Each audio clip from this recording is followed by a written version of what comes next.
दोस्ती की आग। राजा नाम के एक लड़के को पैसों की सख्त जरूरत थी। उसने अपने मालिक की मदद मांगी। मालिक पैसे देने को तैयार हो गया, पर उसने एक शर्त रखी। शर्त ये थी कि राजा को बिना आग जलाए कल की रात पहाड़ी की सबसे ऊंची चोटी पर बितानी थी। अगर वो ऐसा कर लेता है तो उसे एक बड़ा इनाम मिलता, और अगर नहीं कर पाता तो उसे मुफ्त में काम करना होता।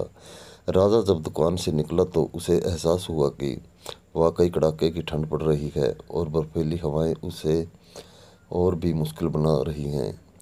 उसे मन ही मन लगा कि शायद उसने ये शर्त कबूल कर कर बहुत बड़ी बेवकूफ़ी कर दी है। घबराहट में वह तुरंत अपने दोस्त कर्ण के पास पहुंचा और सारी बात बता दी। कर्ण ने कुछ देर सोचा और बोला, चिंता मत करो, मैं तुम्हारी मदद करूंगा।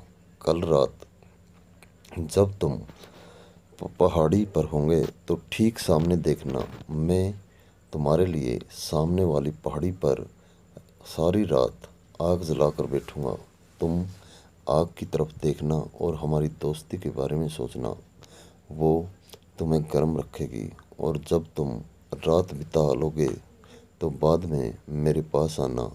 मैं बदले में तुमसे कुछ लूँगा। राजा अगली रात पहाड़ी पर जा पहुंचा। सामने वाली पहाड़ी पर कर्ण भी आग जलाकर बैठा था।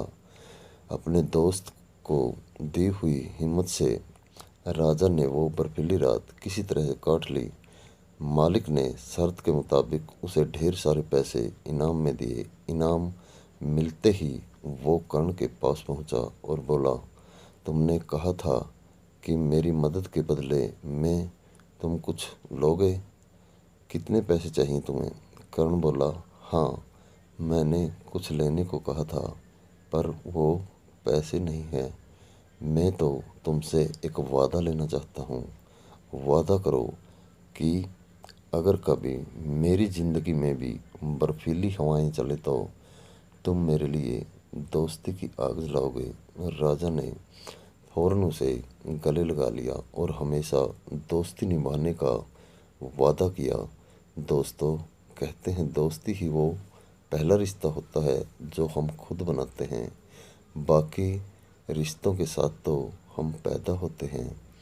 सचमुच अगर हम अपनी ज़िंदगी से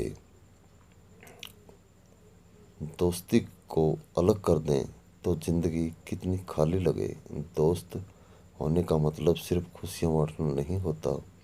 दोस्ती का असली मतलब उसे अपने दोस्त का उस समय साथ देना होता है जब वो मुसीबत में हो, जब उसे हमारी सबसे ज़्यादा ज़रूरत हो। क्या आपका कोई सच्चा दोस्त है? अगर है, जिसके आप सच्चे दोस्त हैं, और अगर नहीं है तो सबसे पहले आपको एक सच्चा दोस्त बनाना चाहिए।